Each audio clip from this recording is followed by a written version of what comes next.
आज हम जानेंगे धनतेरस क्यों मनाया जाता है। कार्तिक मास के कृष्ण पक्ष की त्रयोदशी तिथि को धनतेरस का पर्व मनाया जाता है। इस बार यह शुभ तिथि 10 नवंबर शुक्रवार को है। शास्त्रों के अनुसार इस तिथि को समुद्र मंथन के समय भगवान धनवंतरी अमृत कलश लेकर प्रकट हुए थे।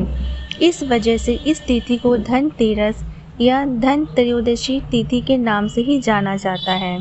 भगवान धनवंतरी के अलावा इस दिन माता लक्ष्मी, धन के देवता कुबेर और मृत्यु के देवता यमराज की भी पूजा की जाती है।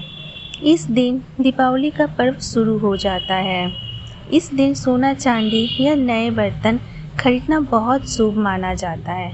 आइए जानते हैं कि धनतेरस क्यों मनाया जाता है और इसकी कहानी क्या है।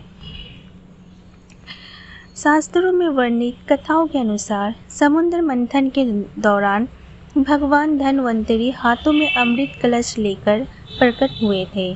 जिस तिथि को भगवान धनवंतरी समुद्र से निकले वह कार्तिक मास के कृष्ण पक्ष की त्रयोदशी तिथि है। भगवान धनवंतरी समुद्र से कलश लेकर प्रकट हुए, इसलिए इस अवसर पर बर्तन खरीदने की परंपरा चली आ रही है। भगवान धनवंतरी को विष्णु भगवान का अंश माना जाता है और इन्होंने ही पूरी दुनिया में चिकित्सा विज्ञान का प्रचार और प्रसार किया। भगवान धनवंतरी के बाद माता लक्ष्मी 2 दिन बाद समुद्र से निकली थी, इसलिए उस दिन दीपावली का पर्व मनाया जाता है। इनकी पूजा अर्चना करने से आरोग्य सुख की प्राप्ति होती है। धनतेरस की पौराणिक कथा।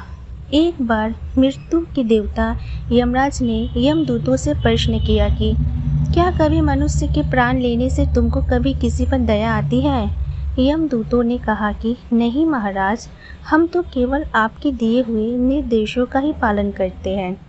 फिर यमराज ने कहा कि बेझिझक होकर बताओ कि क्या कभी मनुष्य के प्राण लेने में दया आई है। तब एक यमदूत ने कहा कि एक बार ऐसी घटना हुई है जिसको देखकर हृदय पसीज गया। एक दिन हंस नाम का राजा शिकार पर गया था और वह जंगल के रास्ते में भटक गया था और भटकते भटकते दूसरे राजा की सीमा पर चला गया। वहाँ एक हेमा नाम का शासक था। उसने पड़ोस के राजा का आदर सत्कार किया। उसी दिन राजा की पत्नी ने एक पुत्र को जन्म भी दिया।